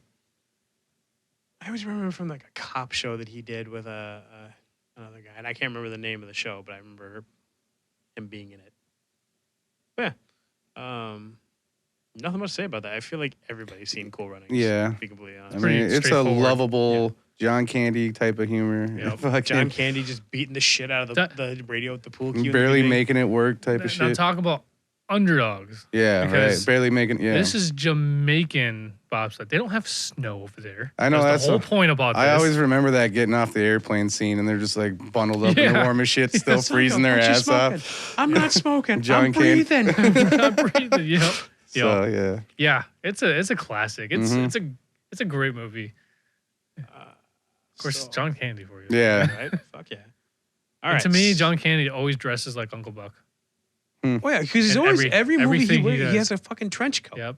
A trench coat and like scarf, a long ass scarf. and like a fedora. Yeah, I was gonna say some kind of hat of some sort. Yep. Yeah. It's fucking John Candy's style right there. Yeah. He figured out what worked for him. Yep. It's probably because it's the only thing that would fit him. Yeah, He's unfortunately. a big guy. Right. So Sorry. No. my last film I'm gonna pick is Rookie of the Year. That was Ooh, another one. He breaks his Seriously, arm. that or was something? another one. I'm like, Yep. I could see him picking Rookie of the There Year. was I remember there were liking two that baseball as a kid. movies right around this time. There was Rookie of the Year, Mhm. and there was the one where the kid inherits the Minnesota Twins. I Yeah. can't remember the name of that movie. Twins something. I have it. I know that. Yeah. Might be minor league or minor league, something like that. Man. Oh, I saw it the other But yeah, day. Rookie of the Year. I really liked watching that movie as a love kid. that movie. I don't really know why. I haven't rewatched it ever, but I actually just watched it like Maybe last year. because that's the one where he like breaks his arm Yeah, and he then he can falls- pitch like, the he, fastest pitch ever. Yeah, he falls and he breaks his arm, and they're like, "Oh, the muscles and the tendons have all healed very tight." So, he So just fucking silly. Whips the thing at like 90 miles an hour. And when the doctor's like, "Oh, can you stretch your arm?" He's like, he pulls it back, just bam, slaps the guy in the nose, and doctor goes, "Funky butt loving." the kid's friends like, "You just say funky butt loving?" Yeah, the kid also, the kid that was in that Kid in played King him- Arthur's Court. Yeah, King Arthur's Court. Yep. Yeah. Which is a ridiculous movie. It's It's a fun. remake. Is it really? Yeah, it's a remake of a Connecticut Yankee and King Oh Arthur's yeah, yeah. Court. It's the Mark Twain Yeah. story. Yep. Well, and Disney A made Yankee a and- movie yeah, of it in like the Connecticut 60s Yankee or and King 70s. Arthur's Court. Yeah, and then they did a remake. Yeah, that's actually a great book too. Yeah, Yep, I enjoyed. I've never read it. I don't know why I said yeah like I'd read it. Yeah, it's I thought you were talking about the movie still. nope. The book. The book is great. Nick Offerman reads the audiobook because he's a Twainian. That's not a real word. That's a club. It's a club. Yeah, it's a title that they give themselves. Okay. Oh, don't be mad. And I You're love not in Nick- any clubs. I don't. I love Nick Offerman, so anything that guy reads, I'll listen to. A Menu. Ooh, yeah, that'd be nice. But yeah, that When did it come out? came out in 1993. Damn, it's that Yeah. old? Hold on. I mean, I fucking remember it as a 11 years- kid. I was 11 years old. No, that wasn't 1983. Oh shit. It was 93. Okay. Okay. I Whew. had it right. Wow. I lost the page and I thought I was quoting a different time frame. Because I remember that one as a kid for Yeah. sure. I watched that several times because I thought it was weird. Like you said, it's that wind up where he just puts his arm back. It's not even. You It's- listen you up hear- here and you can hear the creak you of the hear muscles. the creak and it's just a whoosh. That's how you know It's something is up. ridiculous. Yeah. And then when his arm goes back to normal, I just remember feeling bad for him. Like, oh man. Oh, and his mom's like floated. Yeah. And you find out she was like a softball pitcher. And so like he's just throwing underhand. Right. So, Dan Hidea's in that movie before he looked like a ghoul. I don't know. I don't remember that. He's the owner's son. Like that's he's also in like Joe versus the Volcano. He's the boss. Oh, yeah. Okay. Yeah, that's Dan Hedaya. Joe versus Volcano. That's for another time. Yeah. But like if you Fuck see him Wild now, Bill. like I saw him like in an episode of Blue Bloods, Okay. like from a couple years ago, he looks fucking scary. He looks dead. Like he looks like a ghoul. Okay. But yes, Rookie of the year. God. Hell yeah. Yep. No, I just saw. I could easily see you picking it. I actually thought maybe you would have picked that, honestly. But That's why, I fucking loved it as a kid. I haven't rewatched it, but Yep. it did cross my. yeah, it crossed Mine. mine too. But for whatever reason, I felt out of any of us, it was you. I love that, That you would guys make it that saved list. movies for me. No, he was just No, trying to predict them, right? Yeah, I was just thinking like, what? Because I was just curious, and I'm like, I wonder what films. And knowing who you well enough, I was trying Yeah, to that's go. true. Well, I wonder what these would. And obviously, Cool Runnings would be the one I definitely knew you'd have on your list. Yeah. Because it was on my list. Rookie of the Year was another one that was on my list, and I was like, yep, I could definitely see you doing that one. But I said the same thing. And I but kind of, I don't. Little Big League is the name of the movie. Little Big League, yes. Oh, yes. yeah. That's the one where the twins. But yeah, remember the Titans? I was like, I feel like Aram's gonna fucking pick that one. Yeah. So I didn't put it on my list today. I skipped over it. It was So you're predictable. Major League and Remember the Titans were the two films for sure that I was like expected, I guess, and like I didn't want to do expected. You know what I Mhm. mean? Yeah. It was like too easy. Oh, I know the thought because you're like, I'm not gonna put it on my list. I know they'll choose it. Yeah. These movies will be chosen by someone else. Yep, That's- that's exactly what it was. So, that's cool. Cool. Yeah. All right, Jason. Am I the batter up? Yes, you are. I just want to make sports still. White Man Can't Jump, 1992. And you know I you're had not that on- surprised by me choosing I'm that not, shit. I'm I not- had that on my list though. Yeah, I'm not. I Surprised. love It the wasn't shit. on my list, but The shit talk comedy in that movie is my favorite. it's got one of my favorite actors out there. Woody Yeah. Harrelson. I mean, don't get me wrong, Wesley Snipes is pretty good, but Yeah. Woody Harrelson to me, Mm. that dude's great. Yeah, the worst part of that film is when like he gets kicked out of his apartment and then like, oh no, we need to play basketball for money to save my family. I'm like, fuck, this is not why I'm here. Yeah, Not yeah. for the movie. But yeah, I mean, not much. 1992, Woody Harrelson, Wesley Snipes, Ron Shelton directed the movie. I don't know. I just looked it up because I thought it would be a better name. Not so much. Rosie Perez is in that movie, isn't she? Yeah. Nelson's girlfriend. Yeah, he just out of her league or out of his league. She goes like on Jeopardy, doesn't she? Oh yeah, she does. Okay, I'm remembering bits. Of Another the movie. bad part of the movie. Yeah. I just like the basketball and I like the shit talk. Yeah, Your mama jokes and shit. That was fucking hit it home. was their back in chemistry. 90s. It was their basketball shit talking chemistry that worked. Yeah. for it. I agree. That's the only reason why I Only watched reason. the film. Yep. That's When the it goes only to reason. the emotional parts and give it the conflict and stuff, I'm like, okay, we're doing this for to add plot. more meat and potatoes This to is it. how stories work. Yup. Gotcha. Yep. But that's yeah. Yep. Otherwise, it Uh, would have been just a 30-minute film. yep. Yeah. Dodgeball. Dodgeball. Dodgeball. Right on. Classic. That's a longer title, but I didn't write down the shit. A true down. underdog story. Thank you. Yeah, Wasn't that 2004. long. I fucking It's Jason. Remember? huh? He said it wasn't that long. I said it's Jason. Still don't understand because I don't care. 2004 is just one of the funniest comedian movies, comic, Yep. whatever. Vince Vaughn Ben and Stiller has some of the yeah. best lines in that fucking Mhm. thing. Nobody makes me bleed my own blood. That's my Yeah. favorite Nobody. line. Yep. that If you was can weird. dodge a wrench, you can dodge a ball. Right. Rip Torn. Rip Torn was great in that. Actually, the whole cast. Name the cast roll. Do you have it? No, fuck no, I don't. Justin Long. Let me get it because it's quite the stacked. cast. Ben Stiller, Justin Long, Alan Tudyk. Tudyk. You have Vince Vaughn. What was the chick? It's Ben Stiller's wife. I can't. Christine something. Christine. Yeah, Christine Stevens. Something like that. Yeah, I know they're not married anymore. No, good for her. Who's the tall? Christine Taylor. Yeah, who's the tall, lanky guy? Vince Vaughn. No. That's kidding. Tall, lanky. The nerdy guy. He's he's in.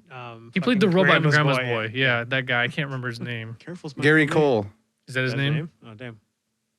There's the Stephen Root is in it. Yeah. Stephen Root. Jason Bateman is one of the commentators. That's right. He's the hippie one.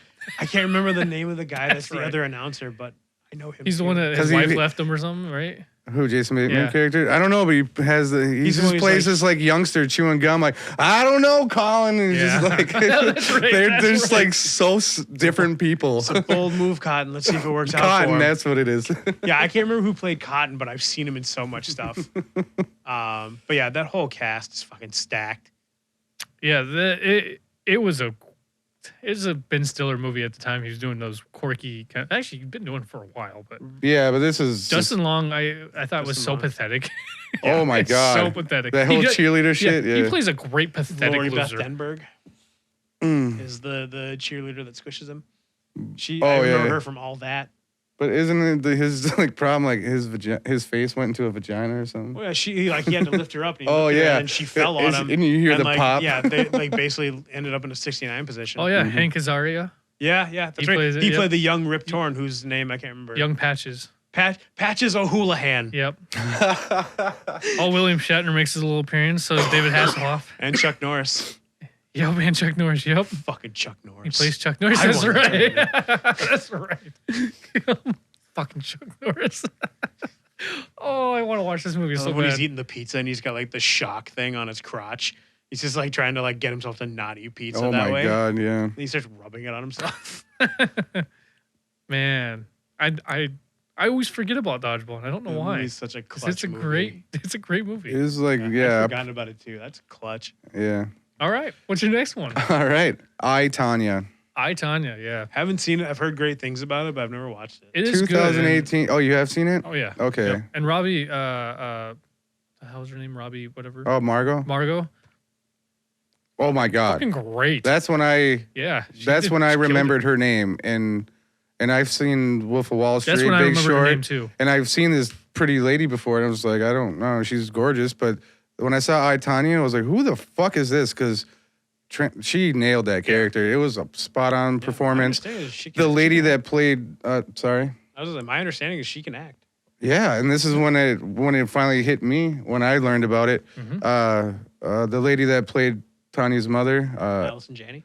Oh, even better performance. Oh my god, she's a great actress. She is a great actress. Holy she's shit. in the West Wing, which is one of my favorite shows. She's in Mom. Great. Yeah, Mom. I watched some of Mom. Like she has such dynamic. It's insane. She's a fucking brilliant actress. But yeah, and why I guess I say it with confidence, but she did the mother role so perfectly because they like. I say that with confidence because they did a reality shot of these interviews and then put it up next to the movies. And it's like it's hard to tell the difference. Yeah. One, and that's where I think, from my understanding, Tonya Harding was, I don't know, super impressed. Oh. Like she thought this was really good. I'd hope so. I don't know. I feel like maybe I heard that. I felt like she was coaching or whatever, but she was like very honest about this and very open for this to happen. Like she was all for it, and then she was super impressed. Happy about this? Nancy Kerrigan. The one that got fucking taken out. Kneecapped. Tanya's a lot more fun than Kerrigan. Yeah. Because this movie it makes fun of this story so perfectly. It's a comedy. It's a kind of a document. It kind of is, It really is. I mean, it's serious on these notes because it's based on this true story, but it just makes fun of these characters like Tiger King or some shit. Like they're just a bunch of idiots thinking they can pull off this fucking job, and it doesn't. It's like It does the narration too. Like it's like narrated over when like they do a lot of pauses and stuff like that. When It's the interview. over. Yeah, and it felt like a doc. It's little documentary-ish. Yeah, with the interview stuff or Modern Family type of thing, and it's a really good movie. It's very unique. When was it? 2018. See, why is it that this movie feels like it was longer than Straight Outta Compton? I really thought it was. I thought it was older too. It feels like that it should be reversed. Like I don't know. Compton should be 2018. I think we blame COVID. Probably. But Aram, it's on Vudu, on my Vudu account. If you ever want to check it out. Yeah, I suggest checking it out. All right. Yeah. It was good. It's a top. And you don't have to movie. give two fucks about ice skating either. It's just a good story to learn, I guess. Yeah. I mean, I remember like the actual story, like when it happened. Oh yeah, it was a big deal on the news, obviously in my day. You definitely realize how white trashy she is. Yeah. Trailer park, like a trailer park almost. Mm-hmm. I don't think they live in a trailer park, but it's basically. Yeah. You don't have to live in a trailer park to be trailer park. Let's establish that now. Yes, that's very fair. I can't. That was it. Yep, that was the third one. What was your first one again? White men can't jump. That's right. Okay, sorry, dodgeball just completely fucking. Yeah, I mean, just white nothing man, else mattered after that. No, and plus, there's not a lot to talk about white man can jump. Just That's true. The shit talking. Why did I feel like White Men Can't Jump was a Spike Lee thing? I don't know. Was he involved? Oh, that's why I looked up the director. No, he wasn't. Okay. It kind of feels like it could have been a Spike might Lee be a thing, but Like it's producer or something. It seems. yeah, Seems kind of the It context followed that. too. I guess it followed that. No, it didn't. That one basketball movie, Denzel Washington, Spike Lee did a long time ago. Juice. No, I can't remember that. I can never finish it. I don't like it. It's like the only Denzel movie you don't like. Love and Basketball. Yeah. That was I was it. just picking out movies. I don't know. I'm just guessing if you're right. All right. I'm like you when you were like, yeah. Never mind. I didn't read that. Sometimes All right. I just like to feel included. I don't know. Pass the ball to Tim. Yeah, I'll take that puck over here. That's what I meant earlier. So I'm gonna take kind of the Jason route, and I'm gonna pick a martial arts film. And it's gonna be The Quest. Nice. Jean-Claude Van Damme's The Quest. Okay. Yeah. Is 1996. So this is Jean-Claude's directorial debut too. Is the film that he directed Oh, really? and wrote. His first one? Yep. Yep. Mm. And, shit. And it was so terrible, and like there were so many problems, and I guess Jean-Claude was like the worst person to work with as actor and directing, even though he's directing himself. Like His people younger just days, he was not whatever. a. Yeah. Was it Sir Michael Moore? Michael Yeah. Moore. Yeah. Is it Michael Moore who's in this? Roger Moore. Moore. I was going to say, Michael Moore is the other guy. Roger Big guy Moore. with a hat. He's the director who did Fahrenheit 9/11. Columbine. That's the wrong guy. But Roger Moore. The James Bond guy. Yep, James Bond guy. Mm. That's how I would have. That's how I was going to pronounce it. James Bond. Roger Moore basically hated Jean-Claude Van Damme and like wanted this movie to be He destroyed. very well may have killed Roger Moore. But saying that, I love this movie. Love this movie to death. I do too, but at the This same is a- time, it's like they took Kickboxer and Bloodsport and went, "Hey, can you remember those movies? Let's make a worse version." And don't they have like flashbacks of him like on walking across or traveling in a post-apocalyptic world? No. No, that's like Cyborg. Okay, yeah. I knew I was wrong, but Sorry. No, it was. That would have been Cyborg. so much better. Well, but those fucking flashbacks are so out of place. It doesn't There's help no the movie. flashbacks in this movie. I know I'm wrong. This I know. whole movie is one big flashback. I'm gonna look it up. And yeah, see. because it's him telling a story as an old man to a bunch of kids. Oh, it's this one. Yeah. Okay. Jean-Claude Van Damme in old man makeup Yeah. was great. It looked bad. Yep. But Not as. But like I said, I love this movie. I actually think it's a really good story. Yeah. For what it is. It's a really good story. It's a Journey to the West story. I thought that the cinematography was actually great. I thought you don't need acting in this film. No. And there No, wasn't no, really no. a lot of acting. It really took everything from Bloodsport and Kickboxer and just like when we just need this, just need, like put a little bit of like bubble gum to hold it together. Mm-hmm. What I liked about this movie the most though is like it's supposed to take place in the 1930s, Yeah, 20s or 30s, or something like that. Yeah, so like that's one thing I really liked is it wasn't a present thing. It wasn't today. It was in a weird time. You don't get that much out of that part once they start heading to this tournament. No, you only get it in the beginning when he's dressing up as a clown, juggling and trying to. When he's in 1920s New York with a French accent, trying to take care of orphans. Yep. I think that's the other thing I really liked about this was he had purpose too. It wasn't like he was going on this thing. He was doing it because he wanted to help the children off the street. Like he wanted to give them a better. Like he was trying to be. He was doing it for a purpose other than just.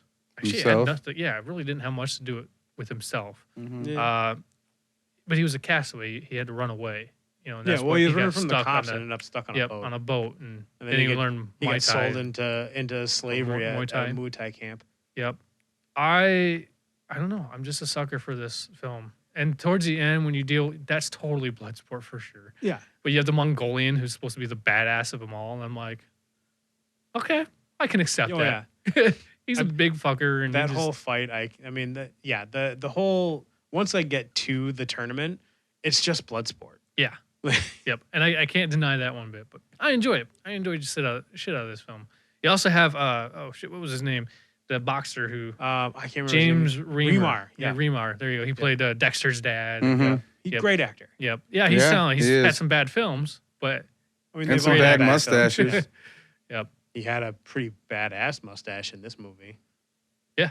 Well, he was a 1920 boxer. Yeah, regular old cookie duster. So that was my first film. Yeah, 1996. I watched that shit. Who was the female lead in that movie? I say female lead, the only female actress in that movie. Right, the only one that mattered at least. Jeanette Gunn. Oh, okay. That I've never seen her in anything else. Carrie Newton. Yeah. She's the love interest who's like the daughter of like a newspaper fucking owner. Yeah. So she's off writing a story. Well, just like Bloodsport. Yeah. Again, I said it because I understand. Shittier. So I'm going to kind of go in order from year at this point. So that was 1996. The next film was in 2003. Still to this day, a film I just am a sucker for. It's right up my alley. And that's Grind. Fuck yeah. That is Grind. Christian Slater? Nope. The skateboarding movie. The Cube. Yeah. Great movie too. It is. Tony Hawk's at the end of it? Yes, he is. Okay, I've seen it. Tony Hawk's in both. Yeah, he's in both. Damn it. Anyways. But yeah, this is Grind 2003. Fuck, I forgot about Grind. I guess skateboarding I didn't movie. Think about it as a sport because I forget about the X Games. Yep. Mm-hmm. And I mentioned that when we talked about this before, like I'm not a big sports guy except for like the X Games, like snowboarding and skateboarding. Yeah. So, and I've always loved this movie. Dude, Grind's a great flick. Yeah. It's fucking it's funny. I forgot about it, but Sweet Lou. I remember loving it. Sweet Lou cleans no man's poo. Right.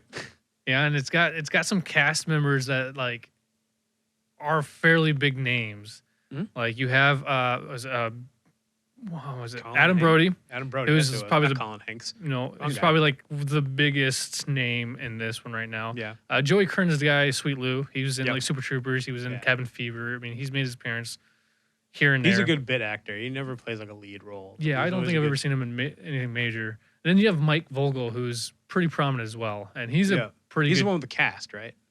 No, he's the main actor. He's the main kid. What was his name? Eric Rivers. So he's the lead. Oh. And then Adam Brody's his friend. Vince Viliff. He's the one. In Rat Race. The one that pierced his tongue and couldn't talk. Oh yeah, that's the one with the cast. That's the one with the cast. Yep. He takes I forgot there was like a fourth character. Jennifer Morrison makes her appearance as a female skater and love interest. House. Oh, Once Upon a Time. Once Upon a Time. Yep. You just had to say one of those, and I figured it out. I knew the name. And then Jason London. Yes. Yep. He's the skater that they're chasing after. Jimmy Wilson. Yep. Bam Margera makes his appearance. Stephen Root. He makes his appearance. That's right. Isn't he one of the clowns? No, that is Randy Quaid. He plays the dad, the clown. I knew one of them, like, is like a circus, like, his family's all clowns. Mm-hmm. And he's got his sister painted on his board. That's who Sweet Lou falls in love with. Yep. The girl brand. Yep. I've always enjoyed it since the moment I Great watched flick. it. Yep.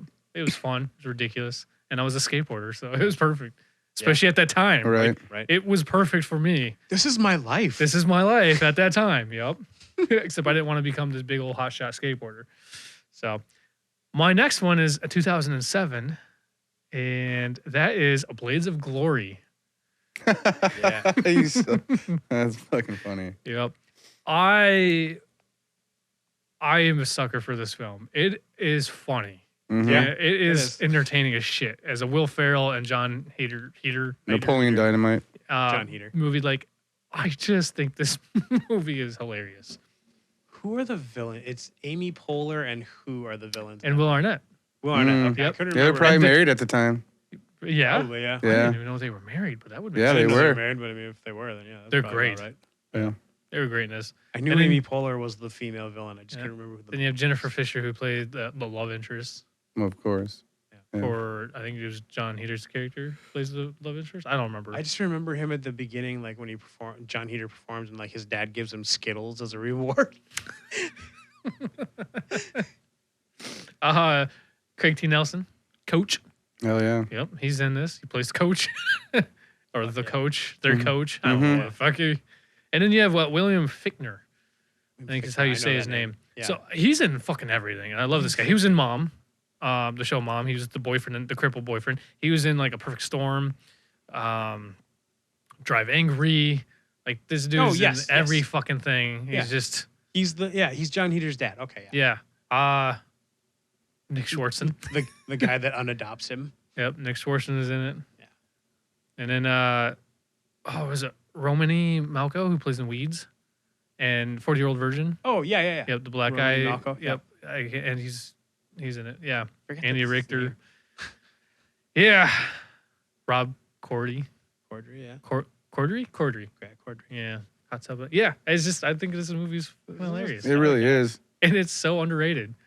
But I Yeah. think it's just because it's It's because it's ice skating. For me personally, I saw it and I was like, I'm not interested in I that. think And when I finally watched it, I was like, I was wrong not to be interested in I that. think the Right. issue is that it's overshadowed by all the other movies that Will Ferrell puts out. That like, especially around that time. yeah, because I mean, Step Anchorman, Brothers, and yeah, Anchorman. I even think Semi Pro is another Yep. one that like. that was Yeah. on my list. Fuck, sorry. Mine too. Everybody love everybody. That was mine, and then I was like, oh yeah, dodgeball. Have you ever been to an orgy? I just got back from an orgy. Yep. Nope. Because once again, Woody Harrelson Yeah. Right. makes that movie for me. But I think that movie. I think Blades of Glory gets looked over because of like other movies that like were more successful. Yeah. That Will Ferrell did, and at that point, I think people were just like, it's another Will Ferrell movie, and they just kind of like. And they're pushed it not off to the wrong. side. Right, Not they're not wrong. wrong, but it's still funny. But it's still funny. Yeah, he has Like- this stream of films like, Like John everybody- Heater and Will Arnett and Amy Poehler add to it that Mhm. stuff that like the people that he usually has in those movies Yep. doesn't add Yeah. or doesn't have. Yeah, I agree. Yeah, it's been a long time since I watched it too, but I Me just too. it's always kind of stuck with me. So for sure. I enjoy it. That's all I got, guys. Well, just until next week.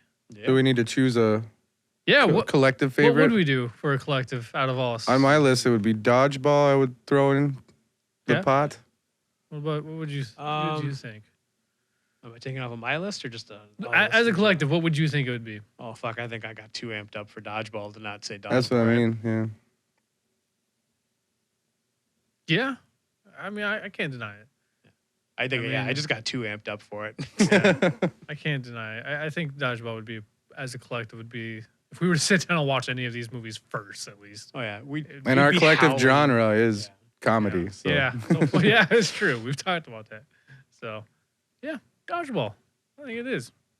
Hell Go yeah. accept You that. are, you said I want to watch that movie right now or something. I do. Yep. And I fucking forgot what the other film you had because of Right? You completely Tanya wiped my and, mind of everything. White Men I Can't couldn't even Jump. tell you what he did. So, I can't Yep. even tell you what I did. it said Dodgeball. I'm like, oh, yeah, that's a great one. Nothing else matters. Yep. So, all right. Well, yeah. So now, hopefully, Aram won't be back next week. Should be, So barring any major catastrophes. I ain't gonna hold my breath, but it sounds like it's a go. Hell yeah, That is Tim talking shit. We look forward to seeing you next week, Aram. we do. That's fine. I've been hurt too many times. I just wanted to Promises and let the promises. listeners know what they're listening to. I'm sorry. This is Tim picking on Aram. I'll never let go, Tim. I'll never let go. Tim being Tim. So yeah, next we got Iron Man 3, I believe. Yeah, we do. Oh, shit. That's what I was gonna bring up. We didn't talk about item 47, which is the one shot. Cool, because I forgot to watch it. What? You told me to watch. it. I started watching Winter Tale and fucking forgot. Now this is a little bit longer. It's 11 minutes, but me and Aram will just talk about it then. Cool. So, Aram, item 47. I was surprised at how many people. Like, granted, there's only like 4 people, but like I recognized everybody. Yeah. Yep. Like the Yeah, it's Lizzie Copeland. Lizzie Kaplan. There it is. Yeah. Copeland, Kaplan. Can't remember something like Jeremy Bradford, I think Is the main guy, right? he's The boyfriend or whatever? The boyfriend. Yeah. For the life of me, I couldn't fucking remember who that guy is, but I've seen him I in remember him shit. from Hackers. Is that... Remember he had like shoulder length hair in Hackers. That is He's the him. one that's That him. is him? Yeah. Fucking right. Okay. Yeah. Like He's the one that has to go to rehab or go to like, That's really him, Internet though? Anonymous or something like He's that. so much... Like, he doesn't look like he's changed, but he totally looks He's like so the guy. young in Yeah. Hackers though. Yeah. Okay. Yeah. But yeah, That's and then- probably what I was thinking. Yeah. And the guy that Sitwell is reporting to, I know he's done that show Bosch on Prime. Yep. He's I've also seen him in in plenty of other the stuff too. latest Stephen King Outsiders too, Oh, okay.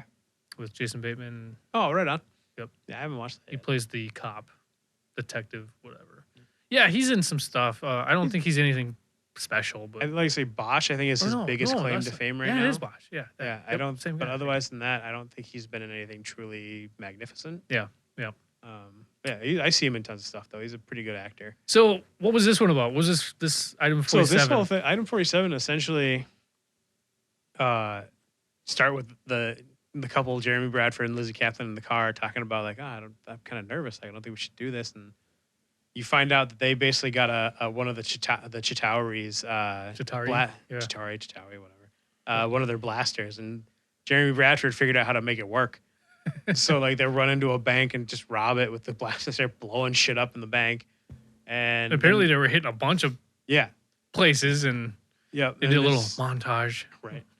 But the idea is item 47 is there were 47 items left by the Chitauri that were collected And dead. Like Yep. they didn't work, but they were like collected like by Shield. Mhm. Somehow the 47th item never got to them. They got into the hands of the couple, and they're robbing banks trying to get whatever they want. And They were being lazy. Yeah. Doing And all then- that hard work to do nothing.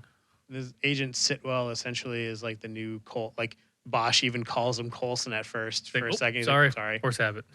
And so he has to go neutralize them. Yeah. And the big joke at the end, after they have like a small fight scene, is that instead of like killing them like you were made to believe, he just makes them part of Shield. Yeah, he just hires them. Yeah. Hires them up. I thought that was funny too. Is like we had talked about how Coulson, you don't see him in action until the something funny goes or happens on the way to Thor's hammer. Mhm. You see Coulson fight a little bit. It seems a little cheesy, but that's where you thought he was like he was good. Yeah. And this, we see that Sitwell guy with the glasses that was an exultant. We see him fight, and it's like, how the fuck did he do that shit? Like, Yeah. it was It's shocking. very well choreographed. Yeah, it was just shocking to see this fucker who looks nerdy and Yeah. office guy, like guy who sits in a cubicle, fucking throw somebody over his back and tie him up and Yeah, he almost like fucking ropes him like cattle with You those zip hope. ties. yep. But yeah, I thought that was a good ending too because I didn't see that coming. Yeah, I was like, oh, you you get gotta neutralize him. You get that tension between Sitwell and the other agent, Mm-hmm. and so like when Sitwell at the end is like, oh, he introduces Jeremy as like, oh, the new part, like head of R&D. He's gonna help us like reverse engineer some of the equipment, and he's like, well, who's this? He's like, she's your new assistant, Yep. and just like walks away, and he's like, wait a minute. Yeah. Do you even know how to make And coffee? he looks at her, he's like, do you know how to make Nope. coffee? Yeah, it was a good ending. They even had it in credit scene. Kind of. It was her. They did some credits, whatever, and then it's like her bored in a chair, just I didn't even wait around pushing for herself that. away. I didn't even wait around for the end credit scene. Not gonna lie. Yep. So, yeah, that was item 47. I'm kind of digging these one shots. It's just, Yeah? just like I don't know, like little fillers. It's just kind of like something else, something not Avenger-ish or Yeah. superstars. So Oh yeah, the like it. one shots. I'm looking forward to some of the other ones. I looked at the titles and I'm like, Yeah. oh, what are these about? yeah. Yeah, I'm just shocked because we were talking about. I think Jason asked like where these were before, like where'd they come from, or how do we watch them? And yeah, I think these were all the ones that you get in like the special features on the DVDs and stuff. Is it? Yeah, because these were made way back when. Oh, okay. You know, they were made when these movies were coming out. So Damn. All right. yeah, Didn't know that. yeah, I never heard of them. So Yeah, fuck me too. yeah. All right, well, yeah, this has been the Avengers, and this is done with Phase 1. Yep. So next week we'll be doing Phase 2, starting with Iron Man 3. fuck yeah.